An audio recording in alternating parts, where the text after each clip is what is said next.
നമസ്കാരം. മലയാളി വാർത്ത ഇൻസൈഡിലേക്ക് സ്വാഗതം. നീറ്റ് പരീക്ഷയിൽ നടന്ന ക്രമക്കേടുകളുടെ ഉത്തരവാദിത്വം ഏറ്റെടുത്ത് കേന്ദ്ര വിദ്യാഭ്യാസ മന്ത്രി ധർമ്മേന്ദ്ര പ്രധാൻ രാജിവെക്കണമെന്നാവശ്യപ്പെട്ടുകൊണ്ടാണ് ജന്തർ മന്ദറിൽ കഴിഞ്ഞ കുറേ നാളുകളായി കോക്രോച്ച് ജനതാ പാർട്ടിയുടെ നേതൃത്വത്തിൽ സത്യാഗ്രഹം നടന്നുവരുന്നത്. ഇതിൽ കഴിഞ്ഞ ഏതാനും ദിവസങ്ങളായി സോനം വാങ്ചുക്ക് നിരാഹാര സമരം അനുഷ്ഠിക്കുകയായിരുന്നു. നിരാഹാര സമരത്തിനിടെ ആരോഗ്യനില വഷളായതിനെ തുടർന്ന് സോനം വാങ്ചുക്ക് കഴിഞ്ഞ ഏതാനും മണിക്കൂറുകൾ ഡോക്ടർമാരുടെ നിരീക്ഷണത്തിലായിരുന്നു.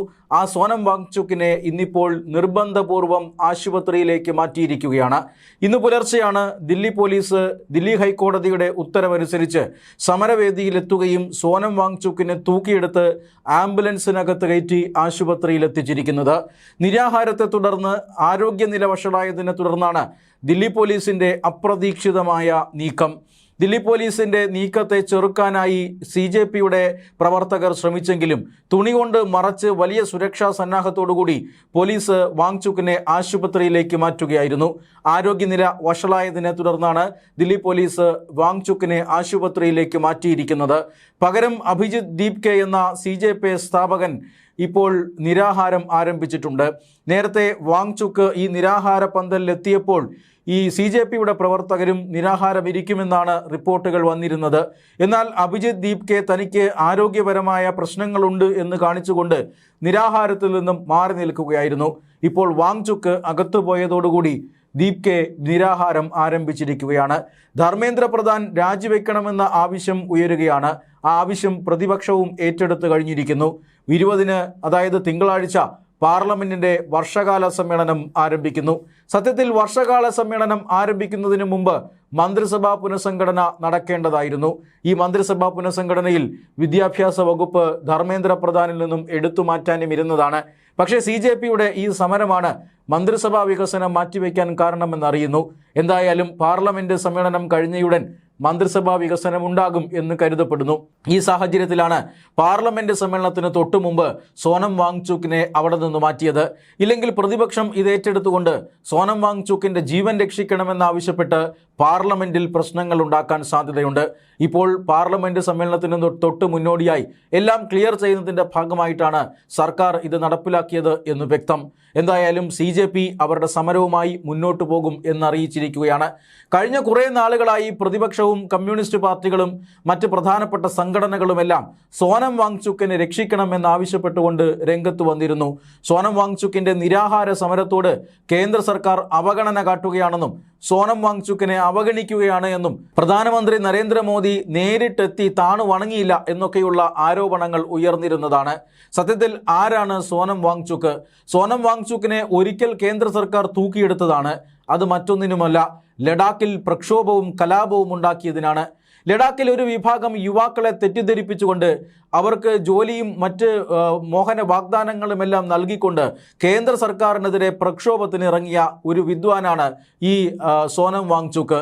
ഇവരുടെ ആവശ്യമെന്നത് ലഡാക്കിനെ ഒരു സംസ്ഥാനമായി പ്രഖ്യാപിക്കണം, ലഡാക്കിന് കേന്ദ്രഭരണ പ്രദേശം എന്ന സ്ഥാനം മാറ്റി സംസ്ഥാന പദവി നൽകണം എന്നായിരുന്നു. ലഡാക്ക് 2019 മുതൽ കേന്ദ്രഭരണ പ്രദേശമാണ്.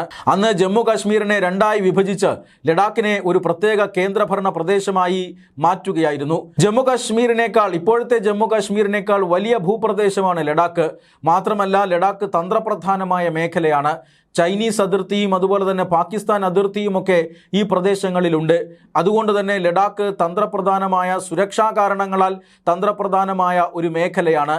ആ മേഖല സംസ്ഥാനമായി ഇരിക്കുന്നത് കേന്ദ്ര സർക്കാരിന് ഈ രാജ്യത്ത് നിലവിലുള്ള ഫെഡറൽ സംവിധാനം പ്രകാരം കേന്ദ്ര സർക്കാരിന് സ്വാധീനം കുറയ്ക്കുന്ന നടപടിയാണ്.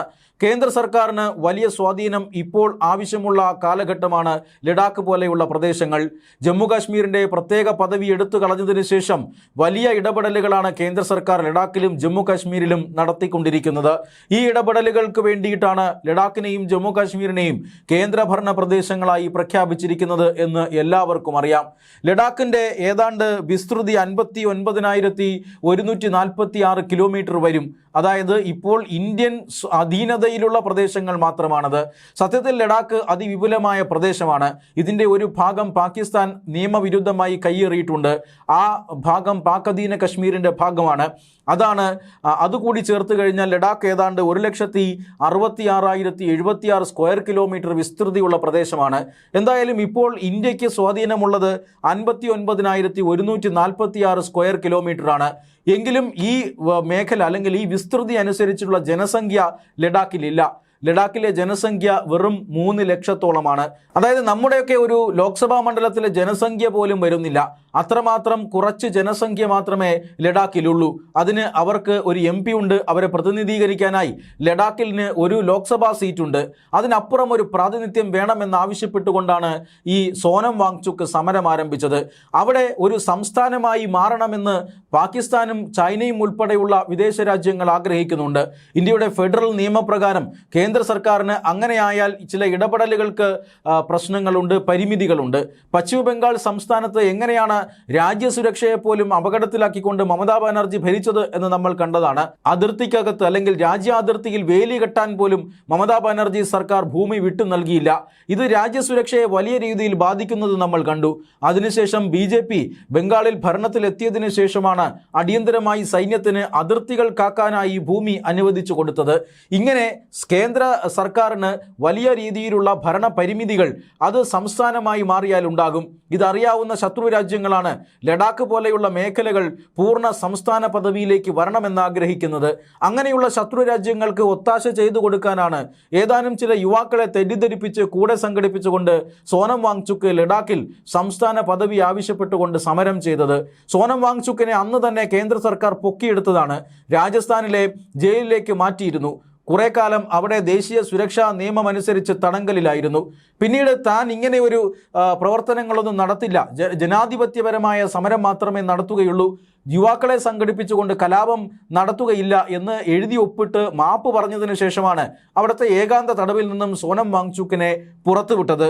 എന്നാൽ ഇപ്പോൾ അതിനുശേഷം ഇയാൾ ഈ CJP പോലെയുള്ള സംവിധാനങ്ങൾ ഉണ്ടാക്കി ഇന്ത്യൻ സർക്കാരിനെതിരെ പ്രതികരിക്കുന്നുണ്ട്, അല്ലെങ്കിൽ ഇന്ത്യൻ സർക്കാരിനെതിരെ പ്രവർത്തനങ്ങൾ നടത്തുന്നുണ്ട് എന്നതിൻ്റെ ഉത്തമ ഉദാഹരണമാണ് ജന്തർ മന്ദറിലെ സമരം. CJPക്ക് പിന്നിൽ യഥാർത്ഥത്തിൽ സോനം വാങ്ചുക്കിനെ പോലെയുള്ള ആളുകളാണോ എന്ന സംശയം ഇപ്പോഴുമുണ്ട്.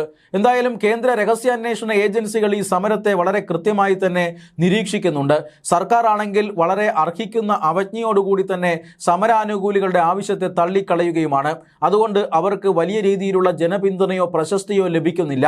എന്തായാലും ഇതുവരെയും ജന്തർ മന്ദറിലെ സമരം സർക്കാർ കണ്ടില്ല എന്ന് നടിക്കുകയായിരുന്നു.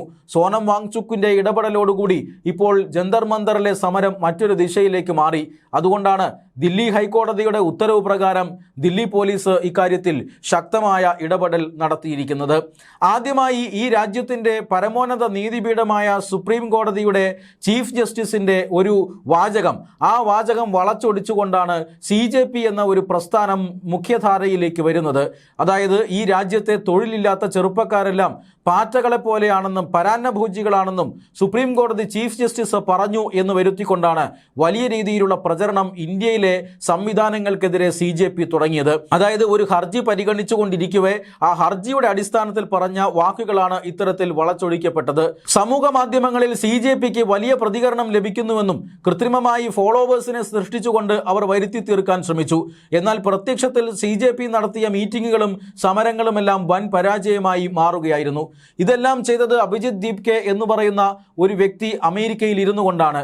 ഒടുവിൽ അഭിജിത്ത് ദീപ്കെ ഇന്ത്യയിലെത്തുമ്പോൾ ഇയാളെ സർക്കാർ തൂക്കിയെടുത്ത് അകത്തിടുമെന്നാണ് എല്ലാവരും പ്രതീക്ഷിച്ചത്. പക്ഷേ സർക്കാർ മൈൻഡ് ചെയ്തില്ല. അഭിജിത്ത് ദീപ്കെ അറസ്റ്റ് ചെയ്തിരുന്നുവെങ്കിൽ വലിയ പ്രക്ഷോഭം അതിൻ്റെ പേരിൽ സൃഷ്ടിക്കാനാണ് പാറ്റകൾ ഒരുങ്ങിയിരുന്നത്. പിന്നീട് ഈ നീറ്റ് പരീക്ഷയുമായി ബന്ധപ്പെട്ട ക്രമക്കേടുകളും അതുപോലെ തന്നെ ചോദ്യപേപ്പർ ചോർച്ചയുമെല്ലാം പുറത്തു വന്നു. നീറ്റ് ക്രമക്കേടുകൾ പരിഹരിച്ചുകൊണ്ട് രണ്ടാമതും കേന്ദ്ര സർക്കാർ വളരെ വിജയകരമായി പരീക്ഷ നടത്തി. രക്ഷിതാക്കൾക്കോ കുട്ടികൾക്കോ ഒന്നും ഇപ്പോൾ യാതൊരു തരത്തിലുള്ള പരാതിയുമില്ല. എന്നിട്ടും വിദ്യാഭ്യാസ മന്ത്രി രാജിവെക്കണമെന്നാവശ്യപ്പെട്ടുകൊണ്ട് ജന്തർ മന്ദറിൽ CJP സമരം തുടങ്ങുകയായിരുന്നു. സത്യത്തിൽ വിദ്യാഭ്യാസ വകുപ്പിൽ ചില കുഴപ്പങ്ങളൊക്കെയുണ്ട്. അതുകൊണ്ട് തന്നെ ഒട്ടനവധി ദൗത്യങ്ങൾ വിദ്യാഭ്യാസ വകുപ്പിൻ്റെ പരാജയപ്പെട്ടു. പാവപ്പെട്ട കുട്ടികളുടെ ഭാവിയെ പോലും ബാധിക്കുന്ന തരത്തിലുള്ള നിലയിലേക്ക് കാര്യങ്ങൾ പോയി. അതുകൊണ്ട് തന്നെ ധർമ്മേന്ദ്ര പ്രധാനെ യഥാർത്ഥത്തിൽ കേന്ദ്ര സർക്കാർ മാറ്റാനിരുന്നതായിരുന്നു. എന്നാൽ എന്നാൽ CJPയുടെ ഈ സമരം സത്യത്തിൽ അദ്ദേഹത്തിൻ്റെ വിദ്യാഭ്യാസ വകുപ്പ് മന്ത്രി എന്ന നിലയിലുള്ള ദിവസങ്ങൾ കൂട്ടിക്കൊടുത്തു എന്ന് വേണം പറയാൻ.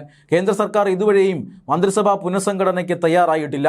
മന്ത്രിസഭാ പുനഃസംഘടന നടത്തി വിദ്യാഭ്യാസ വകുപ്പിൽ നിന്നും ധർമ്മേന്ദ്ര പ്രധാനെ മാറ്റി അവിടെ നിർമ്മല സീതാരാമനെ പോലെയുള്ള കഴിവുള്ള എക്സ്പീരിയൻസ് ഉള്ള മന്ത്രിമാരെ കൊണ്ടുവരാനാണ് കേന്ദ്ര സർക്കാർ ശ്രമിച്ചത്.